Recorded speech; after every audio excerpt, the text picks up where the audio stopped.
టాలీవుడ్ లో mega మేనల్లుడిగా entry ఇచ్చిన సాయి ధరమ్ తేజ్ వరుస హిట్లతో దూసుకుపోతున్నాడు.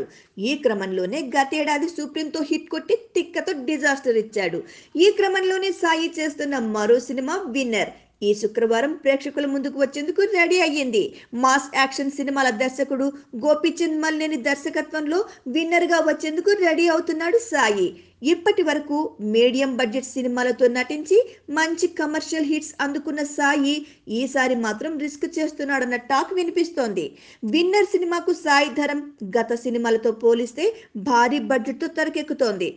ఈ సినిమాలో హీరోయిన్ రకుల్ ప్రీత్, విలన్ గా జగపతి బాబు, బాలీవుడ్ విలన్ అనూప్ ఠాకూర్ సింగ్ లాంటి వాళ్ళు నటించారు. వీళ్ల రెమ్యునరేషన్లతో తెరకెక్కింది. ఇక ఫారిన్ షూటింగ్లు, హార్స్ రేసింగ్ సీన్లతో కలిపి బడ్జెట్ 24 కోట్ల రూపాయల వరకు చేరింది.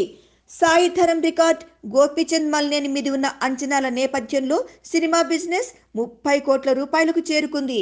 ఇక విన్నర్ 30 కోట్ల రూపాయల షేర్ వస్తే గాని గట్టెక్కదు. అంటే ఈ లెక్కన ఈ సినిమాకు 45 కోట్ల వరకు గ్రాస్ వసూళ్లు రాబట్టాల్సి ఉంటుంది. మరి ఇప్పటి వరకు 25 కోట్ల మార్కు వరకే పరిమితమైపోయిన సాయి ఈ భారీ టార్గెట్ను అందుకోకపోతే బయ్యర్లు బలవ్వాల్సిందే. Please subscribe. Hi, it's me Purna. Please subscribe.